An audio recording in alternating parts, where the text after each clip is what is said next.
con hú nó chơi bé tôi xí nó tôi chỉ chơi thế của tôi mới tôi bé tôi xí tại vì nó bé tôi sao hỏi ăn uống là nó chỉ bé dọn cái mua xí là nó thế mua sáng sẽ lại cho con nữ bữa trong cái nó cũng không đau tại sao cho sáng không theo thì bé sẽ đau mua cái nó làm không đó chi nó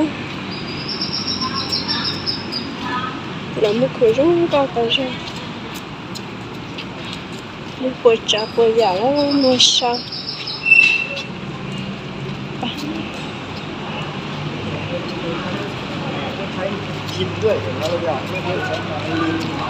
sấy khổng nó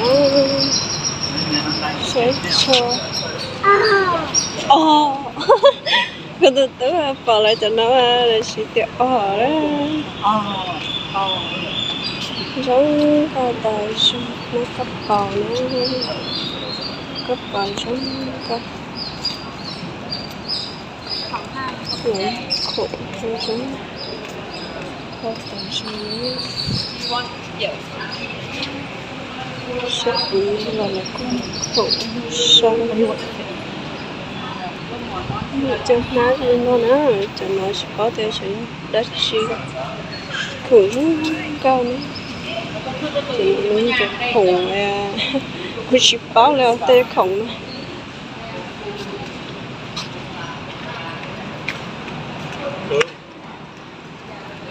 anh trời rất không tại sao tôi nữa giờ gì nữa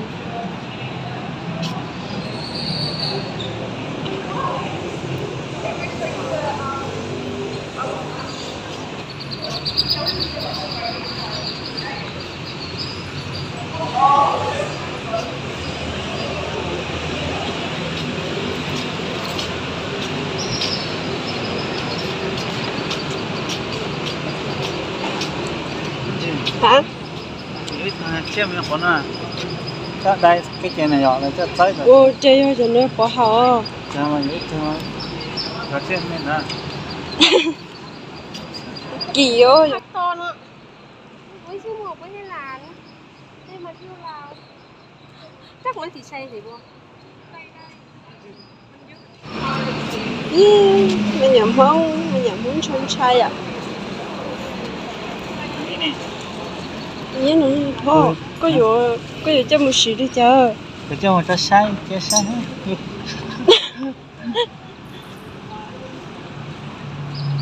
Có xíu chờ. Mình uống một số bệnh. Là dễ tôi rồi. Dựa cho dựa à. Lấy ít tu số lấy. Rồi nó giống cao tại rồi xuân tông. Giống cao gì luôn rồi trời ơi. Chị lên nãy giống trời ạ. Ở bên hôm nay lo mà.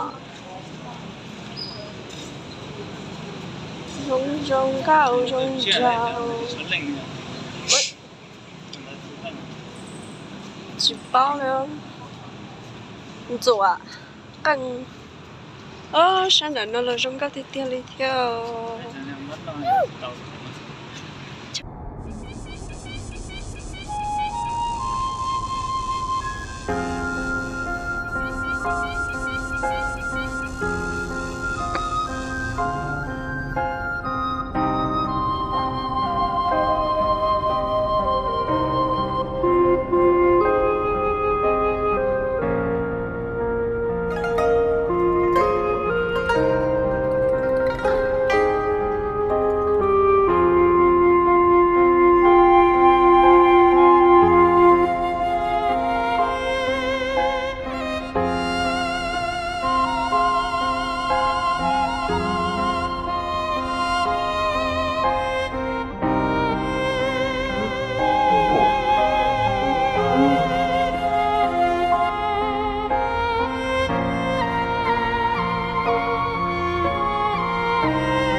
เจคงเป็นตัวสนอง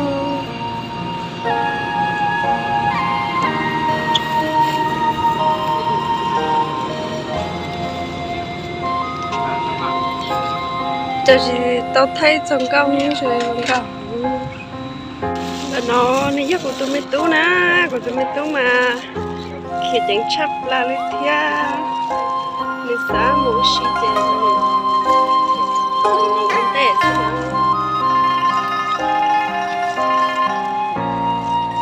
อันนี้ในตัวจ้านู่นในตัวจ้าในตัวชีลาโอ้นู่นในตัวชีดาเป็นยอจิลุชับลาลี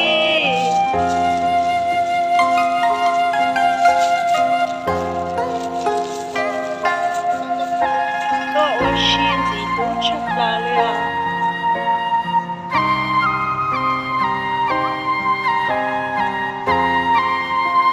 cái này Vâng.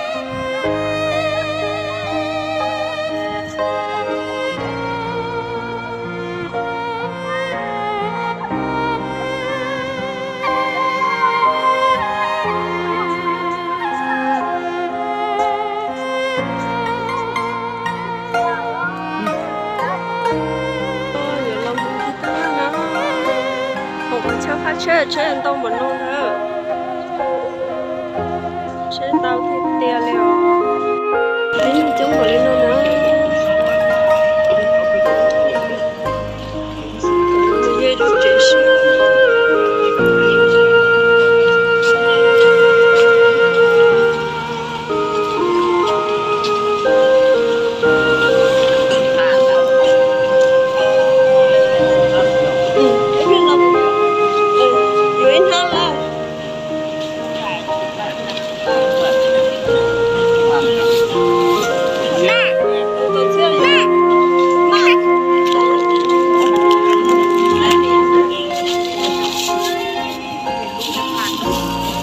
cho cái dừa nó xuống lại kia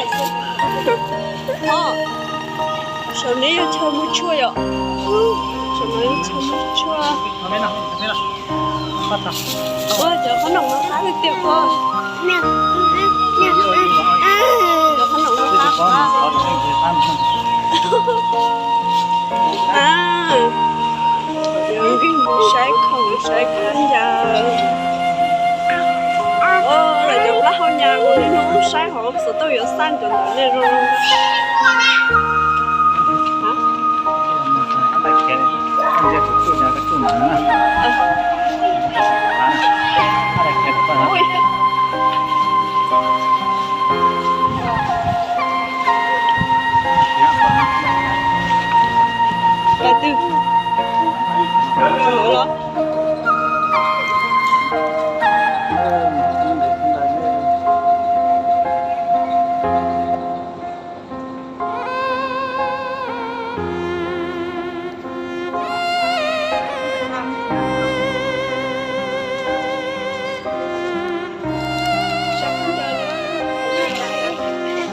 Sếp khán giả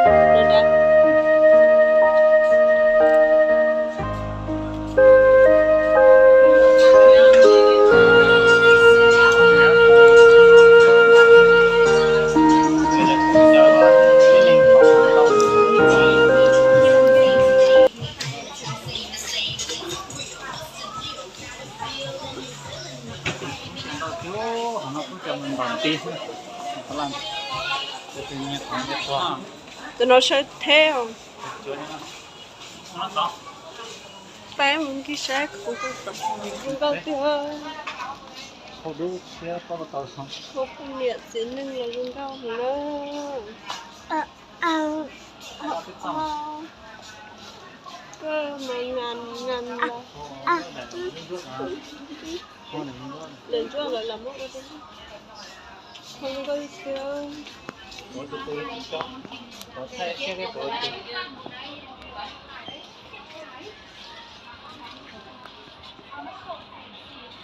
đi cho kho rung cho xin nữa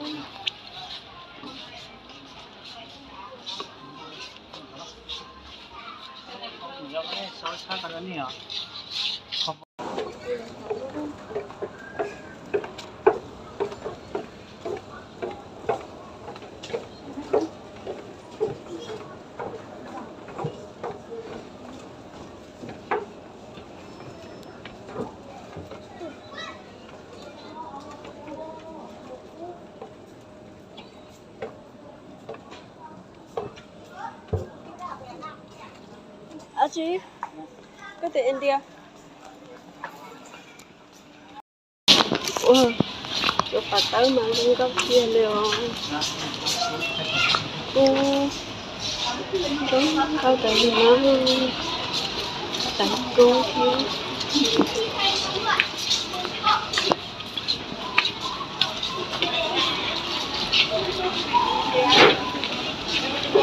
sao mình không khuyến cho chứ tôi xin nói cho em bé là nó suy là chỉ chỗ nó sẽ chạy ra tại nó mà là nó mỏ xin nó mà ít chạm phải buồn không sao mỏ lẩu